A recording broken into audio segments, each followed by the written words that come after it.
السلام عليكم واهلا بحضراتكم. بالود بنلتقي، المحبة بيجمعنا، واخبارنا هنا في قناة الرياضية ديت في الحياد بين الجميع. زي ما اتعودنا مع بعض نتكلم في كورة واخبارها وكواليسها.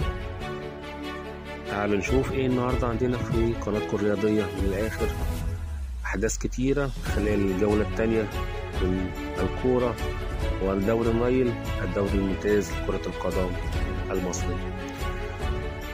أزمة النادي الأهلي مستمرة، والحكم محمد معروف، والأهلي يريد إثبات حق لاعبه محمد هاني وعدم الخطأ في الحكم محمد معروف الذي كان مفعلا للغاية في تلك المباراة، والتي قدم فيها أن محمد معروف الكارت الأحمر إلى محمد هاني بحجة التأخير في التغييرات وتعطيل اللعب. في انتظار تقرير النهائي للحكم محمد معروف ولرابطة الأندية ولجنة المسابقات، وهنشوف مع بعض الأحداث مستمرة.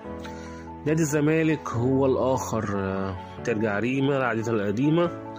الزمالك بعد المباراة الأولى، مباراة مميزة أمام نادي سيراميكا كليوباترا، في المباراة الجولة الثانية بيفقد نقطتين هامتين جدا، ويصطدم بالجبال ذئاب الجبل المقاولون العرب، النادي العريق في مسابقة الدوري الممتاز، ويفقد نقطتين كان في أمس الحاجة إليهم لمواصلة الدعم والزحف نحو المقدمة. وهناك أخطاء كتيرة كل المحللين وكل النقاد اتكلموا فيها، وكل جمهور نادي الزمالك شاف المباراة أمام عينه.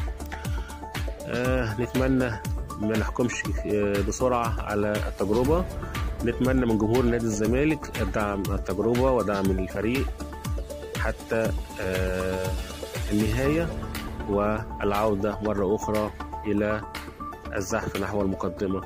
نادي بيراميدز هو الآخر في مباراة صعبة، بيفوز في على نادي الإسماعيلي الدراويش بهدف دون رد، وكانت مباراة قوية وصعبة، ولكن في النهاية بينتصر نادي بيراميدز بتلك المباراة. أحداث كتيرة وكواليس كتيرة ومفاجآت كمان في خلال هذه الجولة.